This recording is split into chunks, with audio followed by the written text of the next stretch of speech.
সোনালি রান্নাঘরে সকলকে স্বাগতম। আজকে আমি ট্যাংরা মাছের ঝাল চচ্চড়ি বানাচ্ছি। চচ্চড়ি না, ঝোল টাইপের। কী নিয়েছি দেখো, বেগুন, আলু, পেঁয়াজ আর এই কাঁচা লঙ্কা আর ধনেপাতা। চলো এবার কী করে রান্না করবো সেটা তোমাদের দেখাই। যদি কারো একটু ভালো লাগে সাবস্ক্রাইব করে দিও। ট্যাংরা মাছগুলো দেখো, ডিমওয়ালা ট্যাংরা, পেটে ডিম ভর্তি ট্যাংরা। মাছগুলো ভালো করে ভেজে নিচ্ছি, আর কিছু মাছ ভেজে রেখেছি। ডিমওয়ালা ট্যাংরা খেতে ভীষণ ভালো লাগে, আমি তো ভীষণ ভালোবাসি। এই সময় ডিম হয়, যদিও এখনও বর্ষা আসেনি, কিন্তু আজকে বাজারে পেয়ে গেলাম, তাই নিয়ে নিলাম ডিমওয়ালা ট্যাংরা। খুবই সুস্বাদু খেতে, আমার তো ভীষণই ভালো লাগে খেতে। তোমাদের কেমন ডিমওয়ালা ট্যাংরা ভালোবাসো আমাকে একটু জানিও। মাছগুলো ভাজার পর এবার একটু কড়াইতে তেল কম ছিল, তাই তেল দিলাম একটু। বেগুনগুলো ভেজে রেখেছি। এবার কড়াইতে তেল দেওয়ার পর এর মধ্যে একটু হলুদ দেবো, তার কারণ যাতে ছিটে না আসে গায়ে। হলুদের পর পেঁয়াজটা দিয়ে দিলাম। পেঁয়াজটা দিয়ে ভালো করে বেশ নাড়বো, বেশি পুড়ে যাবে না, হালকা। এবার কাঁচা লঙ্কা দিয়ে দিলাম, দিয়ে পেঁয়াজ আর কাঁচা লঙ্কাটা বেশ ভাজা ভাজা করলাম।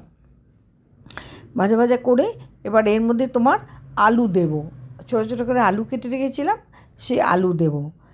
এবার আলুগুলো দিয়ে একটু ভাজবো, একটু ভাজা ভাজা করতে হবে, নয়তো শক্ত থাকবে।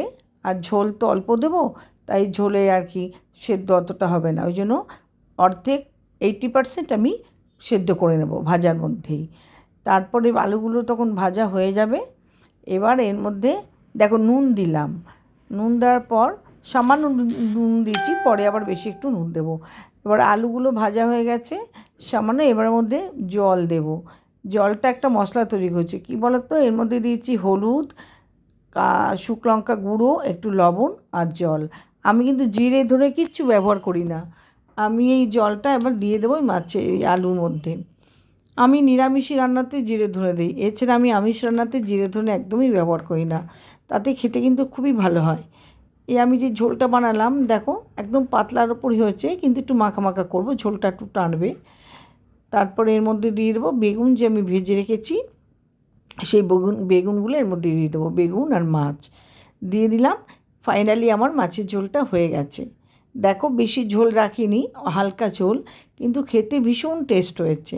তোমরা একবার বানিয়ে দেখো, কেমন লাগে তোমাদের জানিও।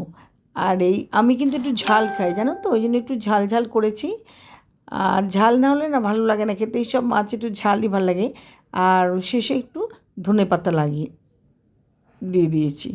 খুবই সুস্বাদু। তোমরা কেমন দেখলে আমার ভিডিওটা? যদি একটু কোথাও যদি একটু ভালো লেগে থাকে, এটা সাবস্ক্রাইব করে দিও। ধন্যবাদ সবাইকে।